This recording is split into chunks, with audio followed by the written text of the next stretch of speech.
Hello everybody, this is Cher from 2000. Welcome back to another video, and in this video I am going to be ranking the Disney princesses and heroines from the different Disney movies and some TV shows. The reason why I'm doing this is because as the recording of this video, tomorrow, August 18th, is my birthday, and I really do love Disney princesses and heroines. I do think some of the heroines really do deserve to be princesses, official Disney princesses, because I believe there's only 13 and we need a heck of a lot more. So, yeah, I have 30 ladies here, and I have 6 categories here. Deserves the crown, I'm pretty sure that's pretty self-explanatory.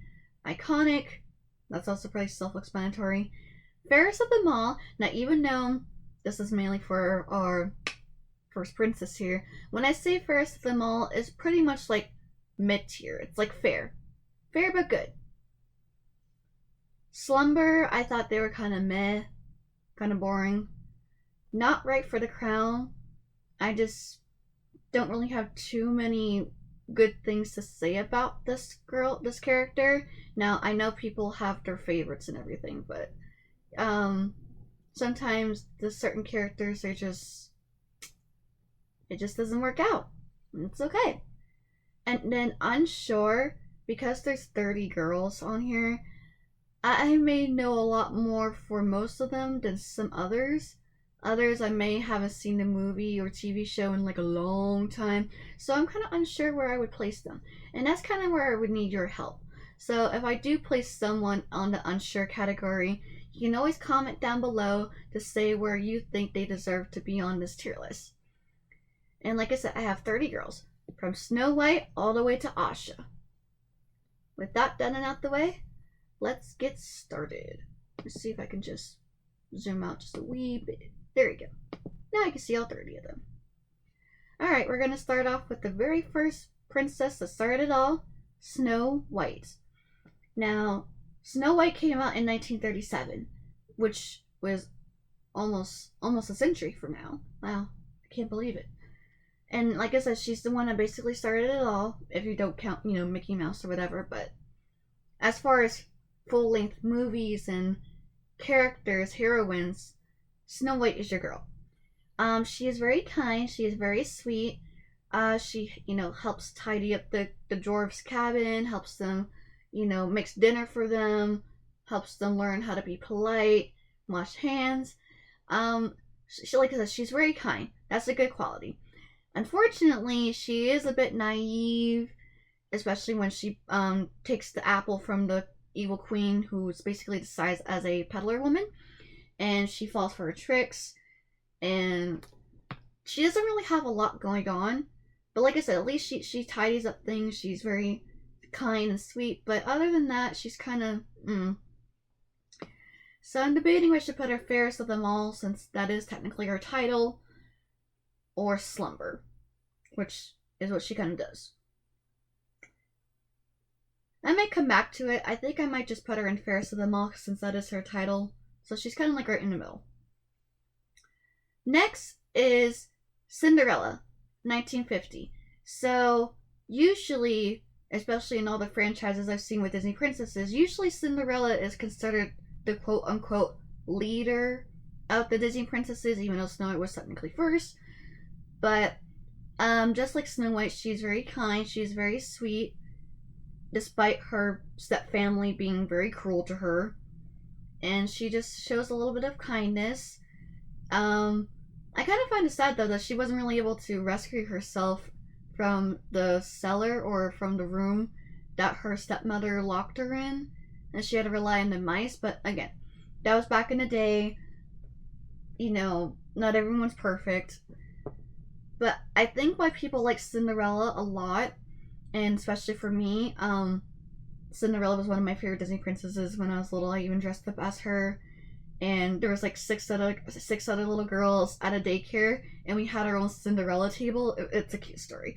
But like I said, I think why people really do like Cinderella and why she's very iconic, which I think I might just put her there, is just what she went through, and to persevere to make it out in the end. to follow her dreams, to do whatever she can, despite what Lady Tremaine and Anastasia, Drizella, Lucifer, despite what they had her go through. She remained kind, she remained poised, she did whatever she can to make her dreams come true. So I'm actually going to put her in iconic. Plus, obviously, the ball gown scene with the fairy godmother, come on. That's a very iconic scene. Sorry, I had to take a water break. So the third princess, 1959, would be Princess Aurora, also known as Briar Rose, also known as Sleeping Beauty. Now, she only has 18 minutes of screen time, and I think only 18 lines out of the entire movie. And I'm sorry for all the Sleeping Beauty fans out there. She kind of is my least favorite Disney princess just because she doesn't really do much. Other than pick berries, sing with the animals, and dance with Prince Philip. And then she pricks her finger on the spinning wheel and falls asleep. She doesn't really have a lot of personality. I know not a lot of people really liked her personality in the direct-to-DVD Disney Princess Enchanted Tales, because they kind of changed it up a little bit. Even the original voice actress of Sleeping Beauty, I believe it's Mary Costa. Her first name is Mary for sure. So I know she didn't like that version of Aurora. I just don't really have a lot to say with Aurora, unfortunately. And I actually, even at 4 years old, I did call her boring. So, I think maybe either Not Right for the Crown or Slumber. Maybe I should put her in Slumber, because that's pretty much all she did. Yeah. I'll go back and double check and everything. Alright, so we have Princess Eilonwy. Is that how you say her name? I'm so bad at pronouncing names. I'm so sorry. She is from The Black Cauldron. I believe this came out in 1985. And I'm actually going to put her, I kind of already know where I'm going to put her. I'm going to put her in Unsure. It's been a long time since I've seen The Black Cauldron. I was actually scared of watching The Black Cauldron because of the Horn King. The Horn King gave me nightmares as a kid. So, but I guess from what I remember from Eilonwy, I know she was smart. And she had, like, this some type of magical object or whatever. But that's all I remember from her.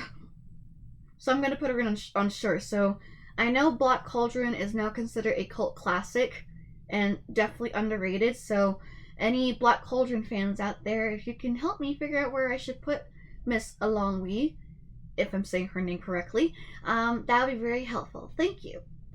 Alright. We're about to enter the Disney Renaissance.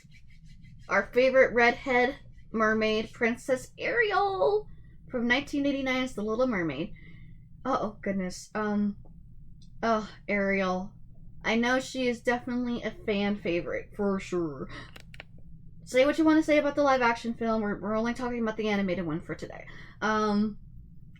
So I know Ariel has been getting a lot of flank of being very boy crazy and very naive. But to kind of play devil's advocate, technically she was more interested in exploring the human world before she met Prince Eric. But then again, she did basically sign her soul away to Ursula to gain a pair of human legs. So, I mean, Ariel is probably one of the more adventurous of the Disney princesses. I mean, I'm pretty sure there's ones later on that were just the same as her or even more. She is a rebel, definitely. Very rebellious. She likes collecting a lot of things. Dinglehoppers, Snarflats, and all little human collections. And yeah, I mean, and plus she's the only Disney princess that has a child.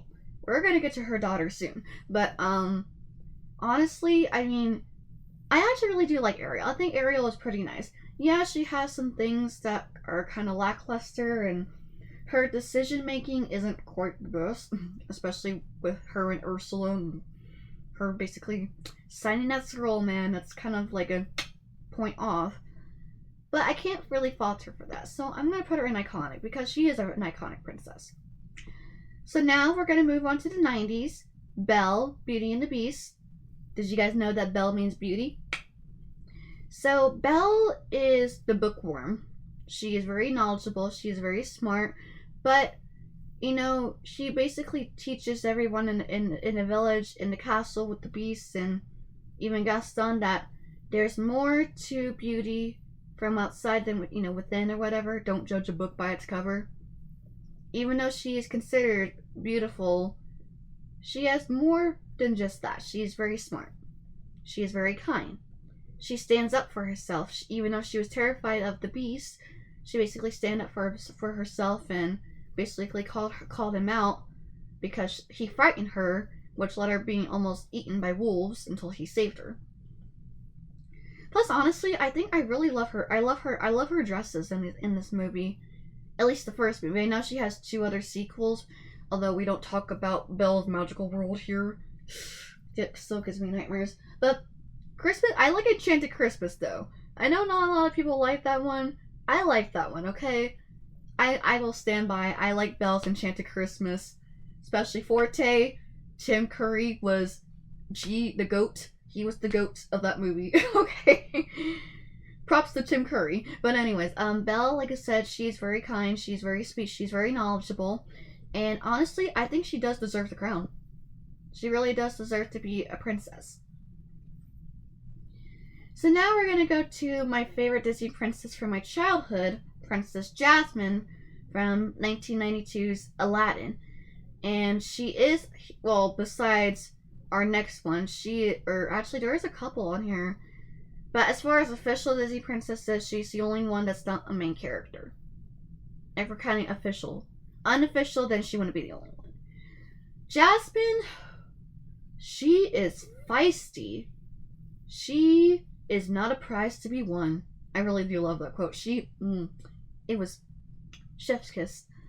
But even though she can be very feisty and sassy, she does really have her sentimental moments, and she can be very kind and sweet.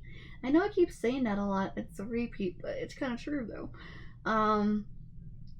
But other than that, I mean, I know in like the Aladdin TV series, she had a little bit more to do, and then the Disney Enchanted Tales, she kind of had her own little story arc there. But other than that, it's just okay. So, I mean, she is iconic, but I'm not really too sure what other qualities I can see in Jasmine. So I'm actually just going to put her in fairest of them all. Sorry to all the Jasmine fans, and sorry to my 5-year-old self for putting Jasmine a little bit lower. Like I said, she was my favorite Disney princess growing up, so. Nala, the only animal on this list from The Lion King. I've seen a lot of people saying that Nala should have been considered a Disney princess, but because she's an animal, she doesn't count. But Nala, 1994, The Lion King, I really do love her and Simba's relationship, especially you see them as kids and then that time jump when they become adults. It's just really fun. Like with Jasmine, she can be very sassy, but she's also very kind. She wants to do what's right to save the save the Pride Lands. And yeah, I mean, I know she had other roles like Lion King 1.5, Lion King 2, The Lion Guard. I haven't really watched too many stuff with The Lion Guard. I know she's in it, I just don't know exactly what she did in there. So I'm just gonna put her in fairest. I think that's fair. Okay. Pocahontas, 1995. So, despite the obvious historical inaccuracies from this movie and its sequel, what I really like about Pocahontas, she is free-spirited. I think that's where Colors of the Wind kind of comes from. Like what her father, the chief, says, she has her mother's wisdom and spirit. She is pretty spirited. She can be a little cheeky at times, especially with her friend. But I think she really wants to learn more about her path and what she's destined to do. I kind of really do see myself in her, trying to figure out what path I should go on, and the compass pulling me into different directions or pointing me at different directions, and I have to decide what's best, even if others don't necessarily agree with my decisions. But like I said, kind of like the lackluster is just kind of like the historical inaccuracy, and I know she does stand up for herself a lot, especially near the end of the first movie and also the second movie when she enters the new world. But other than that, I mean,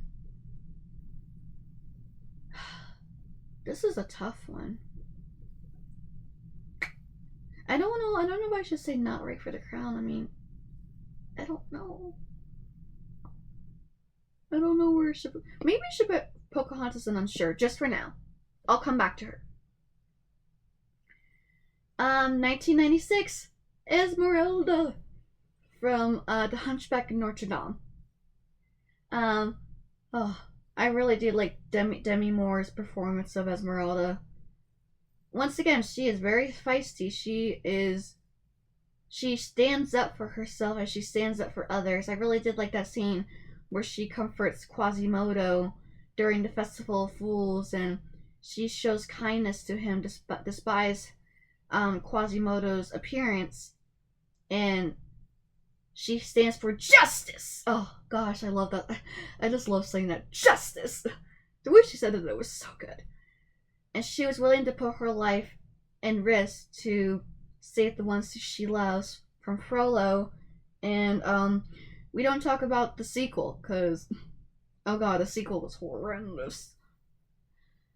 So I'm gonna put her in fair. I think she's pretty fair. Alright. Even though she's technically not Disney, but technically Sony is owned by Disney now. Anastasia. I mean, everyone kept saying Anastasia was a Disney movie. It looks like a Disney movie. It kind of acts like a Disney movie, even though it wasn't produced by Disney. It's actually produced by Don Bluth for Sony. But like I said, Sony is owned by Disney now, so. And plus, when I went on Disney Plus, she was in the Princess Collection category, so she counts. Anastasia, she is the last of her family from Rasputin, and she wants to learn more about her past and go to Paris. And I really love her singing, especially Once Upon a December, Journey to the Past, and just her journey itself, just to figure out who she was, where does she come from. Again, very snarky, very or maybe snippy. I think that's more how to describe her. She is very sassy, especially with her and Dimitri in the very beginning. And boy, can she slap. When she slapped Dimitri, I felt that. But other than that, I mean,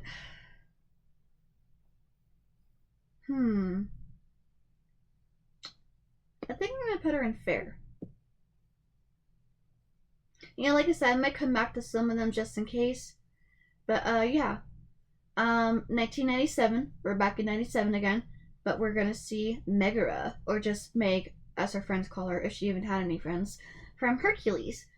Oh, I think out of everybody, Meg is the sassiest out of everybody on this list. I mean, she is very witty.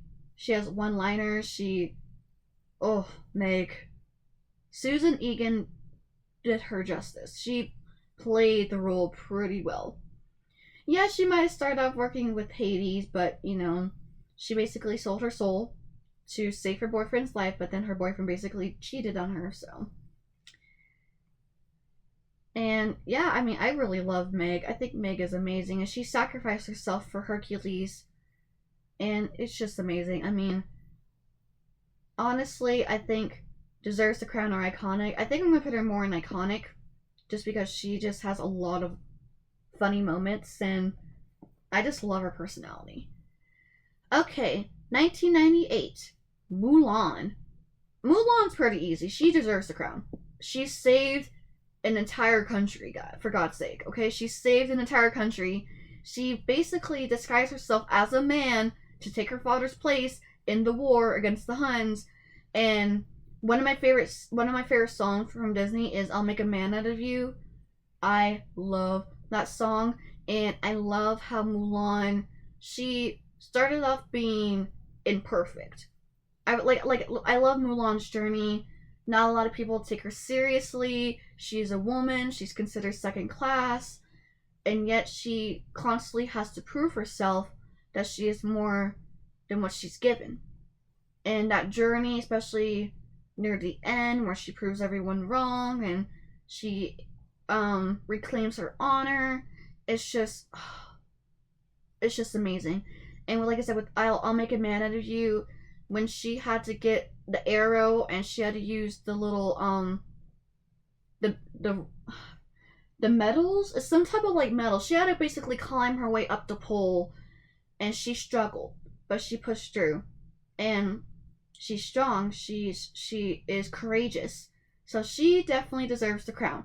Even though she's technically wasn't born royal or married royal, she did commit an act of heroism, which is why she definitely deserves the crown as a Disney princess. Need I say more? Jane. Jane from Tarzan, 1999. Honestly, I think she might be my first not right for the crown. I'm sorry, Jane. I just felt like she was just kind of there. Yeah, she kind of was trying to get used to the jungle life, and her and Tarzan have a great connection, but other than that, she just was just kind of meh. I mean, I guess I could put her in slumber, but I don't really have too many positive things to say about Jane, unfortunately. So I'm going to put her not right for the crown. I'm sorry for the Jane fans out there. Okay, 2000. Totally not the year that I was born in. Wink, wink. Melody. Ariel's daughter from The Little Mermaid 2, Return to the Sea. She is voiced by Tara Strong. Pretty much almost everybody's childhood. Okay? Timmy Turner, Raven from Teen Titans, Twilight Sparkle, Bubbles, and everything else. I did create a top 10 Tara Strong voice. Go check out those videos. But anyways, Melody, she is her mother's daughter. Or, I don't know if I said that right, but definitely like mother, like daughter. She's very spunky. She is rebellious. She is adventurous. She kind of makes the same mistakes like her mother. But I really have a really soft spot for Melody. I have a little bit of a bias. I used to watch this movie all the time when I was little.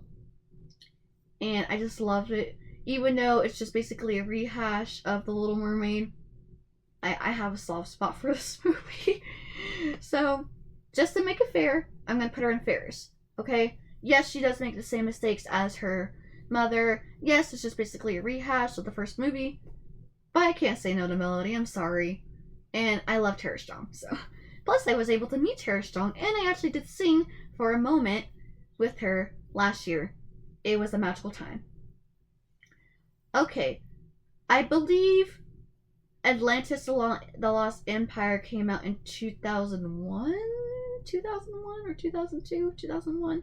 But we have Kida. She is voiced by another famous voice actress, Cree Summer. You know, Susie from Rugrats. Number 5 from Codename Kids Next Door. Maybe I should do a top 10 on her. What do you guys think? Should I do more top 10 of voice actors? Comment down below. But anyways, Kida, I know a lot of people, I've seen so many YouTube videos and forums and different posts that Kida should have been official Disney princess, even though she technically becomes queen at the end. But Kida is very adventurous, she's very wise. I just think she is amazing. So I'm actually going to put her in, I'm going to put her in fair. Yeah. I think fair is good. Or maybe iconic. Iconic? I don't know too many iconic moments with Kida. but she's nowhere near Slumber or not right for the crown. So I'm gonna put her in fair. All right, now for me, I think this lady right here should have been part of the Disney Princess franchise. She originally was, but something happened with Disney and something with Amy Adams and not be able to have her at the Disney parks or whatever and have her be available. I'm like, but wait, you have freaking Mary Poppins and we don't have Julie Andrews running around at the Disney parks, and yet you couldn't make Giselle a Disney princess, really? But Giselle from 2007 Enchanted, and also 2022's Disenchanted. She is basically, I really love the first movie. The second movie is alright, but the first movie really did justice of a tribute to Disney, and they're all the people from the past together put Giselle together. She basically is like the classic Disney princess, but then she kind of also shows a little bit of the modernization from the modern Disney princesses. And hello, she basically saves her boyfriend. Is it Philip? Why do I keep thinking it's Philip? I bet you it's not Philip. I forgot Patrick Dempsey's character's name. Oh, but she slayed a dragon. Well, technically the dragon fell, but she was willing to save her boy from Queen Nerissa. And then in the second movie, she becomes evil because of a spell. And honestly, her dresses in those movies, in the second movie, was amazing. My personal favorite is the magenta dress that she wore when she was doing the battle with Maya Rudolph's character. I forgot what her character. I think Malvona or whatever. Malvonia. It started with the M. I know it started with the M. But Amy Adams is just wonderful. I really do think she definitely deserves the crown, even though she technically didn't marry someone royal. Just like Mulan, she committed an act of heroism, and I just love her. Again, I'm a bit biased. All right, and we got another one that I do believe deserves the crown. Tiana, 2009, The Princess and the Frog. Ugh, I remember when this movie came out. I was 9 years old when the movie came out. And, Tiana, Aniki and Rose, oh my gosh. Aniki Noni Rose, I'm sorry, I didn't say her name correctly. Tiana, I believe, besides Cinderella, I think Tiana is the most hardworking, dedicated woman, princess, heroine, out of everybody. She had to work her way to get her dreams of owning a restaurant. Even though she was almost there and people doubted her, she persevered. She worked hard. I know there's some criticisms with Tiana, especially with her being a frog for 2/3 of the movie, and then besides, Kida being the only African American Black Disney princess, and her having to work her way up. I know there's some controversy with that, but Tiana really does deserve the crown, and I know we're supposed to be getting that Tiana series soon. Hopefully we'll get more development of Tiana, because I would love to see more of her and the restaurant and all the different characters from the movies. I really hope we do get Dr. Facilier back, even though he's dead, but as long as we get him back, I'm okay. And then we have her friend, Charlotte, or Lottie. Honestly, Lottie, oh my gosh, definitely is an iconic. I thought I was gonna hate Lottie because she seemed like your typical rich girl, but she is really quite the opposite of that. She really does care for Tiana's success, and she will do anything to see her be happy and succeed, even lending her a dress when her costume gets ruined. And she is a character, man. She has so many iconic moments. She is just so hilarious.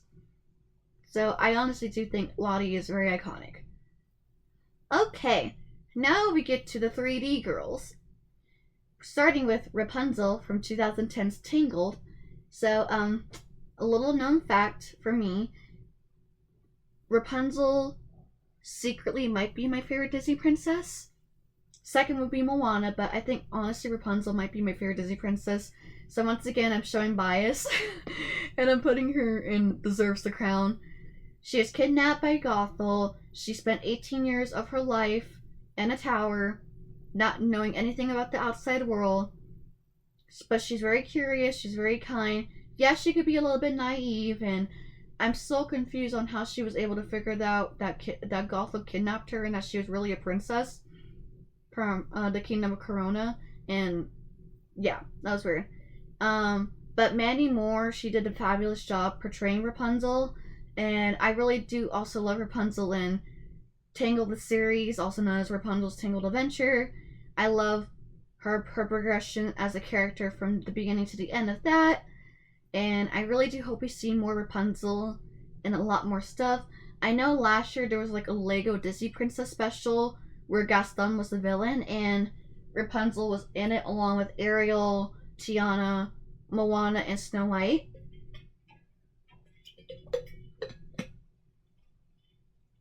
So, yeah, I just really love her, and she has a lot of hobbies.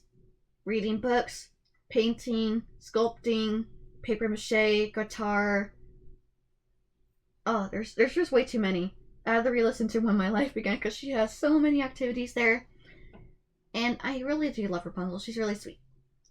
Alright, our only Pixar Disney princess, Merida, 2012's Brave. Now, Merida does get a lot of flack. Honestly, probably she might be the most rebellious of the Disney princesses. She doesn't really like to agree with her mom a lot of things. And she can be selfish.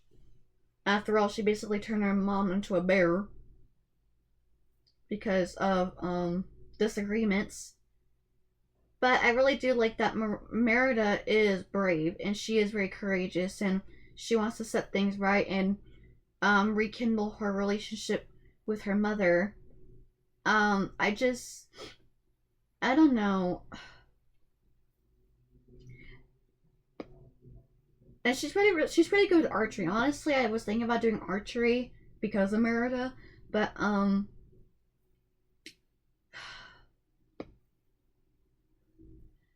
I might put her.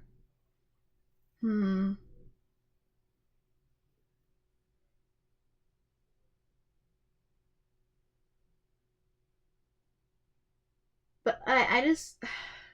This is a tough one. All of them are pretty tough. I think I might put her for.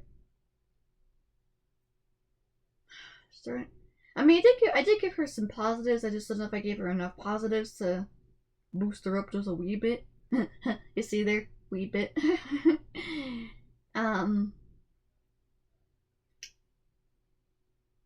Unless we get more of Merida besides Ralph Breaks the Internet, I'm gonna put her for Not Right for the Crown. I don't think I had enough of positive affirmations for Merida, unfortunately. I'm sorry. So we move on. Another 2012 movie, Vanellope Von Sweets, Ralph Breaks the Internet. Oh, that's the second movie. Wreck-It Ralph, and then Ralph Breaks the Internet. I don't know why I said Ralph Breaks the Internet first. Vanellope, Vanellope. Very spunky. You're seeing that a lot now with like the recent Disney princesses. They are very spunky, quirky, which I think honestly is kind of a problem. I'm like, there is more to a personality than just being quirky too, you know? Why can't we just have like a shy princess and her becoming confident? That would be a really good story. But anyways, Vanellope, she wants to be a racer. We find out she's actually a princess. But Turbo, King Candy, basically glitched the system and she becomes an outcast. A rebel. And then, I liked her more in the first movie than the second movie. Just because she basically abandons, oh shoot, what's the video game called? Sugar Sweets. Sugar Rush. Sugar Rush. I was like, I know it's something sweet related. Sugar Rush. She basically abandoned Sugar Rush to go to like this like Grand Theft Auto type game, and I don't know. That didn't really sit well with me.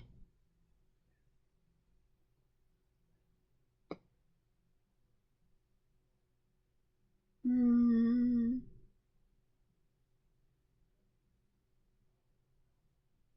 Gonna put her here. You know, I'm gonna change Merida. Just change Merida. I feel bad at first. I'm gonna change. Alright, we got one half of the Arendelle sisters, Anna, from Frozen, the Frozen franchise, 2013, 2019, and apparently the third Frozen movie comes out in 2027. Anna, oh, Anna is probably the quirkiest. Between her and Rapunzel, I honestly think those two are definitely the quirkiest. There's rumors and theories that Anna, Elsa, and Rapunzel are related somehow. Like Rapunzel is their cousin. And I really hope that's true because that'd be so cool. Because technically Rapunzel was there for Elsa's coronation. But Anna basically starts out basically naive, very heart on her sleeve, energetic, quirky. But she also has a lot of caring moments. Like she really does care for Elsa. Despite her having powers. And Anna not having powers. And in the second movie, she wants to help Elsa with the siren voice. Of course, they kind of get into an argument because Elsa wants to protect Anna, but Anna wants to go. But I do feel, and this is just my opinion, I do feel Anna was a bit more clingy in the second movie, which kind of started getting on my nerves. But what kind of made up for that was the song "The Next Right Thing." Kristen Bell, when she sung that, was amazing. And I did create a top 10 Frozen songs last year, so if you want to see what songs are on that top 10, go check it out. I know for sure Next Right Thing is on there somewhere. I just don't remember where. But I'm actually gonna put Anna in iconic, because she honestly really is iconic. And I just really love her personality and just her determination of being able to save everyone, even though the plot and near the end of Frozen 2 literally made no sense, but that's okay. So now we're gonna get to the eldest of the Arendelle sisters, Elsa, from the Frozen franchise. Idina. I wish I was able to see you, but I wasn't able to because I didn't have any money. I guess I'm just gonna have to let it go. See what I did there? Elsa is pretty much the opposite of Anna. Elsa starts off introverted, sheltered, scared, but eventually she's able to let go and kind of just be herself. And then in Frozen 2, you really get to see her let go and kind of break free and be a bit more confident. Like, I notice, I really do like the detail that she started off having her hair in a ponytail when she was little, and then it went more into a bun because she was trying to shelter herself in. But then as time grows, she lets down her hair and just be herself. And then in the second movie, her hair is flowing because she was able to break free and be confident. And that's have this beautiful transformation.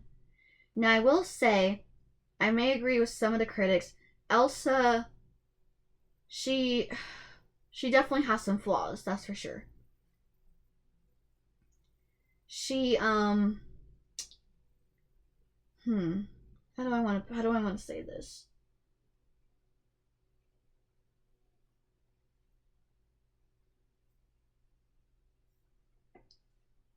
She isn't really responsible, and she basically likes to run away from her problems instead of facing them. Which I know that's part of the plot and everything, but she constantly keeps doing it, and she thinks she means well, but really she's basically just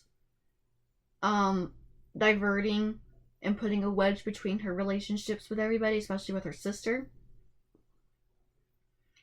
And then the whole fifth spirit thing still doesn't really make sense to me even after 5 years.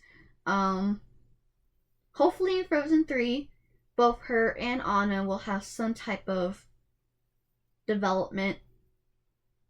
I know you have the shorts like Frozen Fever and Olaf's Frozen Adventure, but I'm still gonna put her in iconic though, because come on, Let It Go, her dress, just yeah. Okay, now we get to our youngest person here, Sophia the First. So Sophia is one of the two TV shows on here. We're gonna get to the other one next. Sophia, I want to say she was she 8 years old or 9 years old in the series, and then she grew up later near the end of Elena of Avalor. But Sophia, she's very kind, she's very sweet. She does have to learn a lot of things, and I just really like the growth of Sophia becoming more confident and trusting herself and showing compassion and caring to others. And my favorite thing about Sophia the First, even though the show was definitely beyond my years, I still watched it just because I thought it was cute. But my favorite part of Sophia the First was definitely whenever we had cameos of the Disney princesses, which I'm still bothered that we didn't see Pocahontas. We did not have Pocahontas. I'm still bothered by that. Or Moana. But then again, I think Moana was coming in near the end of Sophia the First, so maybe that's probably why. But Pocahontas, no excuses. I want to know why Pocahontas was not in Sophia the First, okay? But Sophia, she, like I said, she's very kind. She's very sweet. So I'm going to put her in Ferris. And now we have the other TV show, Elena of Avalor.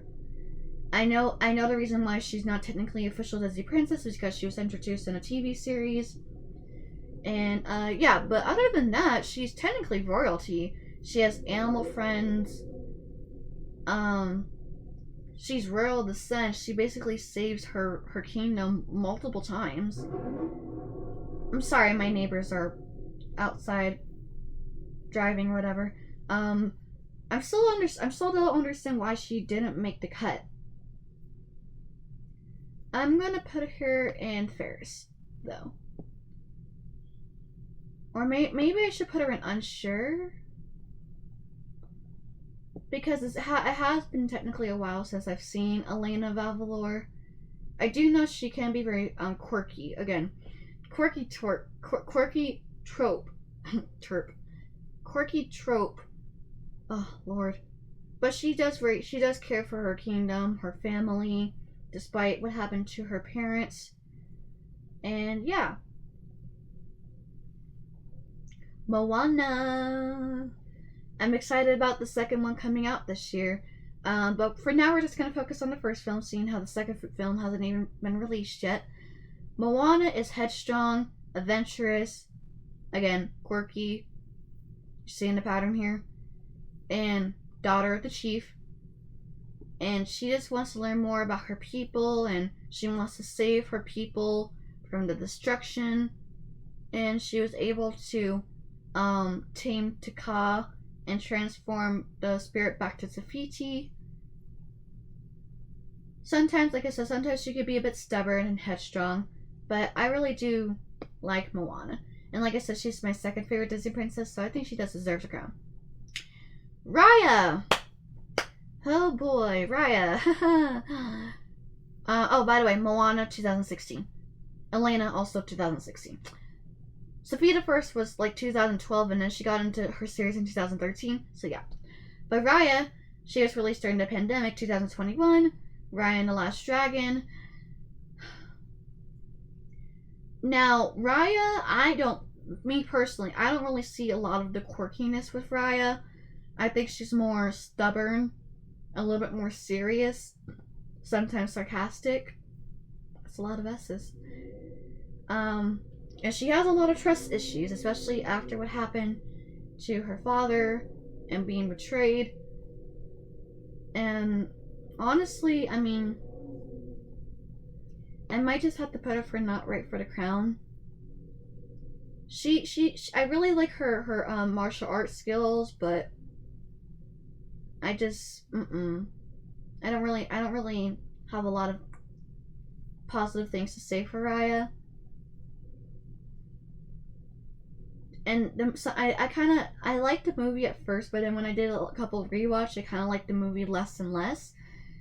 But I hope if we do get something Raya related in the future, I hope we can develop it a little bit more. Mirabel, 2021 Encanto. Yeah, she's not a Disney princess either. But I really do like how she's able to figure out a way to save her family, save their powers, even though she doesn't have any powers. She still wants to be important.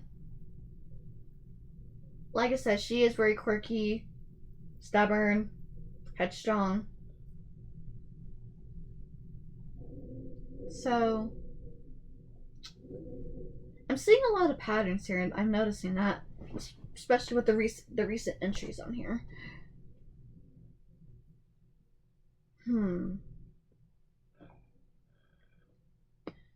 I think I'm going to put her in fair. Hopefully, we'll get more in content later, but I think Mirabel deserves to be fair. She's not perfect, but I like her story. Last but not least, the recent one, 2023, Asha from Wish. Ashley did a review on Wish back in March of this year and addressed them as Asha at one point. Asha, again, quirky. I really do hope Disney takes notes. There's more to a personality than just quirkiness. I know you all want to be relatable, but even the princesses before Asha and Raya, even Rapunzel, even some of the other princesses had more quirkiness, and they didn't really have to keep pushing it through and through. Each of the princesses and heroines has their own special type of personality, and that makes them unique. And we don't have to have quirkiness all the time, guys. Just saying.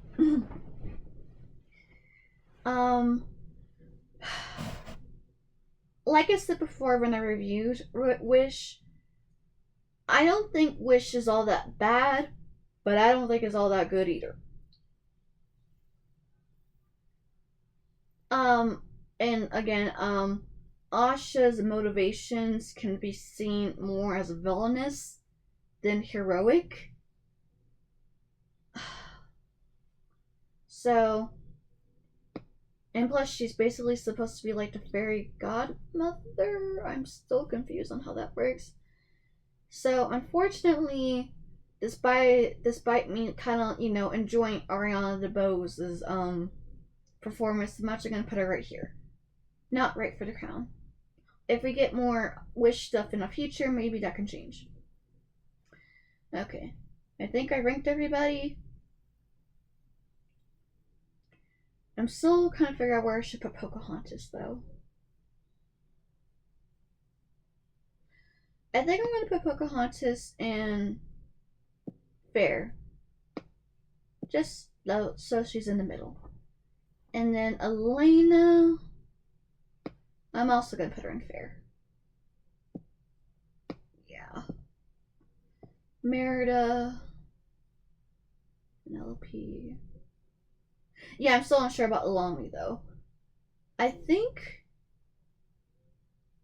I'm okay with my list now. Sorry if there's some of the girls on here you wish were ranked a little bit higher or lower. It is my tier list. You can tell me in the comments your guys' opinions. Thank you for celebrating my birthday with me. You can follow me on Facebook, X, formerly known as Twitter, Instagram. I do have TikTok as well. You can like and subscribe to this YouTube channel. And also my second YouTube channel, Share Your Creations. Until then, I'm going to go celebrate my birthday tomorrow and eat lots of cake and be a Disney princess. Have a magical day!